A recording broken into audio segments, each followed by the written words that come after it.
allo. kilifa gi wàcc na léegi. Allahu akbar. Bay boy ba muy dundal njaboot bin benn la. Après BT, Even Prod revient avec un nouveau récit ancré dans nos réalités. Voici Borom Kër, un père, plusieurs femmes, une ribambelle d'enfants et autres non-dits. Mais quand il meurt, les vraies batailles commencent. Conflit d'héritage, dette, chaque épisode révèle un secret, une tension, un choc.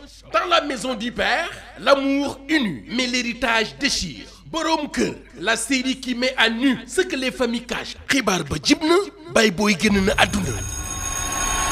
allo. kilifa gi wàcc na léegi. Allahu akbar. Bay boy ba muy dundal njaboot bin benn la. yóbbu nañ ko tribunal saa waajee.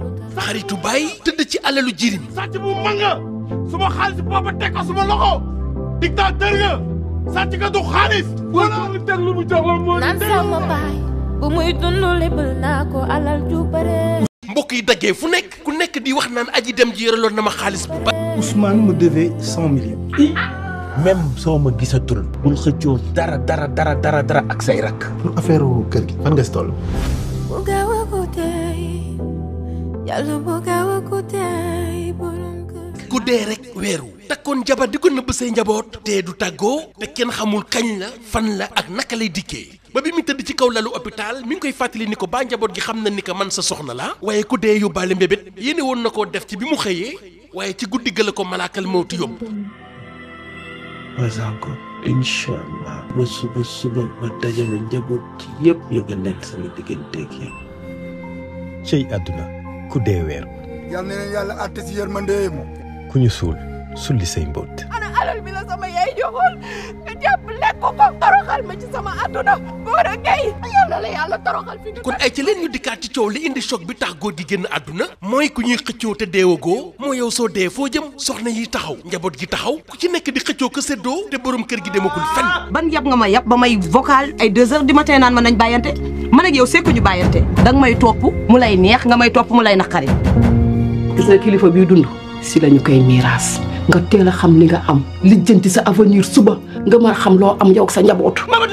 on comprend ta douleur tout ce que tu veux. moo di da nga fàtte. déggati naa dëgg looy bañ dee fekk la ca te ngaa góorgóorlu ba bu la ci kenn gis te kuy dund war a xalaat ni que dee dina ñëw te xamoo kañ la fan la ak naka lay dikkee maanaam looy bañ mu weer la boo dee fexeel débarrassé woo ak moom fooy bañ a fanaan bul fa guddee defal sa testament ci ba ngay dund bu jaree nga dénkaane ca ba ngay ànd ak sa sago am nga xarit wala mbokk moo wóolu di dëkkandoo wala muy imaam bu la neexee sax nga bind tëral noo bëggee ñu doxale ci sa ginnaaw booba fekk na ci say njaboot am nañu ne siiwa nga génn àdduna ba ñu séddoo la kii di taw amoon dénkaan jóge ca baayam ay tàntam nanguñu koo déglu ndax lan yaayam nekkatul ci kër gi. on comprend ta douleur tout ce que tu veux. moo di da nga fàtte ni moom moo ñu yar depuis toujours. boo bëggee yaay da nga koy dem wëri ji. loolu boo bëggee looy organiser ay dëj nga dem wëri sa ndey. yàgg sa yaay yéen a yem da ngeen a bon ndax nee naa la yow boo nduru woon sama baay mel ni man doy. ñi bokk ak aji dem ji genn geñoo ñëw taxaw di xëccoo kër gi ak njaboot gi cay àdduna. Cette maison Doulaye Fall moo ko tabax.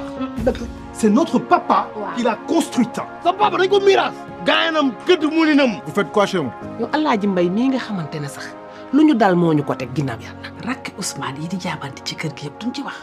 te baay bi muy dund amoon na xaritu benn bakkanam amoon confiance lool ci moom waaye lépp lu naqari njaboot gi ci ginnaaw deewu góor gi ci moom la jóge mel ni ku yàkkamti woon sax mu gaaw dee ndax kenn ku ci nekk yaa ngi summi say dàll ci buntu kër gi wekk sa grand boobu ci porte-manteau bi maanaam ne sew donn soxna yi. ko teg ginnaaw yàlla. rakk Ousmane yi di jaabante ci kër gi yëpp duñ ci wax. yaay nga sañ koo wax. man bu ñu xamoon comment il me dégoûte ces deux là. mënuloo toog benn place. xam nga fii defa tu es en train de jeter ton dévolu sur toutes les femmes de Ousmane ah. man amul kii di jël kii di man yéen ñëpp laa bëgg a jël yéen ñëpp. mais man dama jàpp ne li ñuy liggéey pour famille bi la. c'est pas de ta faute on habite avec une vipère. Aïda yéen lan la may leen ma jàmm foo jëm. ci sa kër gi Fall la sant. fii laa naan dégg ni buy. man samay rakk laay jooy. papa ci njaboot la ma yar dégg ma samay rakk. ñuy wax mu am ku daggee ca làng ga ñëw gàddu ay njabootam ni góor gi moo nekkoon borom këram am na sax ay seex ak moom imaam bi ñëw di seede nee na soxna yi kii seen wujj la ndax maa takkoon sëy bi kon maanaam daal dafa mel ni ka takk suuf la woon. Ousmane Fall moo takk sama doom ji. dañu am ay seex yu góor ba xale yi léegi 6 mois. hey sortez. kon yow sa xel dafa nekk ci man. oto bii ci sama baay laa ko donné. li ñu doon joxe yëpp dama ne soxlawuma ci dara oto bii laa soxla. oto bii jaa ko feeraay. dem tukki 10 ans ñëw di xëccoo ay néeg. waaw ba tey. soo jox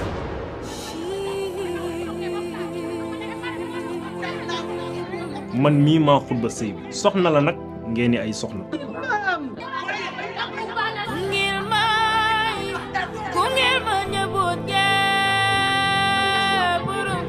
Borom Kër, le souci de l'unité de la famille jusqu'à la mort.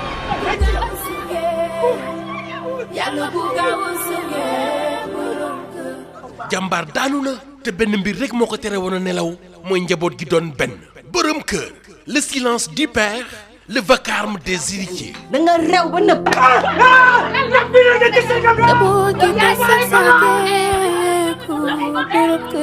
bul gaaw a guddee yow yaay wéeruwaay yow yaay noflaay yow yaay kiraay. xanaa du li ma xalaat de dañ laa génne. kii génnee bu ñaaw lañ ko génnee. Papa dem na calme-toi.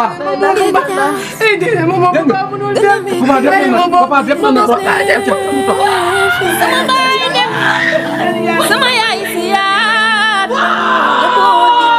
alan ji dem na borom kër yaay kenn mbaa boo jógee ci maar mi